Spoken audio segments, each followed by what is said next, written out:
Hey guys, welcome back. I decided to do a little bit of experimentation with the material parameter collections. And if we select our little guy here and just gotta set this sway range offset.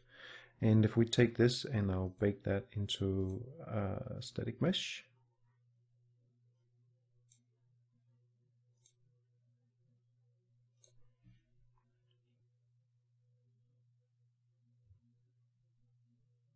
okay. And let's also make another one. Let's do one without any leaves at all. And let's make it like a kind of a thin, skinny something. Okay, that was maybe a bit too much. Let's make it a little bit taller, something. Maybe a little bit more, something like that. Let's go with this one.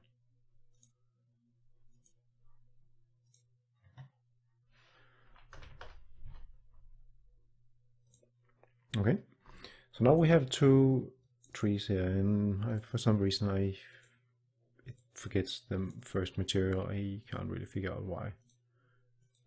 Anyway, so if we now go over here and switch to our foliage tool and drag these two guys in here, and I want to set the density a little bit lower and set the variation 0.5 to 2, and maybe do something similar here, 0.5 to 2, and then throw out a few of these here.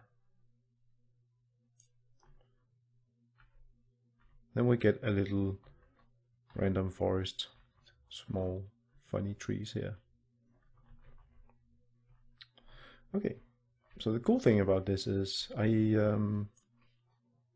did two minor changes in my sway material. One of them you can see here. It's just taking the well position and the location, which I set from Blueprint in my actor, and I use that to calculate the distance and do some other stuff. And I have what I call a rotor influence, which I divide. So, and then I have some force, and all that goes into the logic for the swayness. And that's basically all I did with this. So it's almost the same as before, if you've been following along.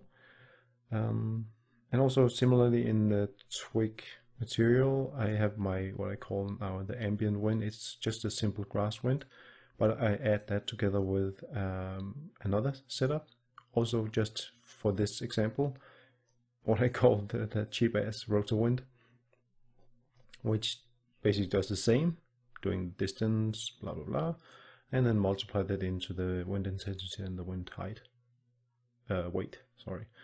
And that's basically all I did with this. And it can be improved quite a lot. It took me what 1.5 hours to do this, and then I found a little sound, as you can see here, here, which I just pitch up and down depending on if I move or not. So it's very, very simple. I hope this is not being too loud.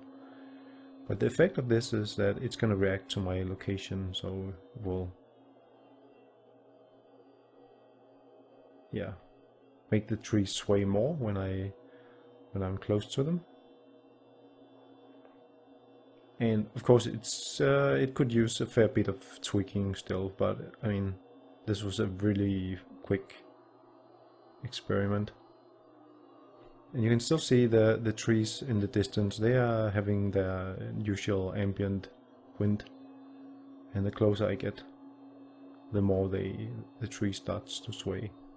And it should actually be swaying away from the actor, as far as I remember.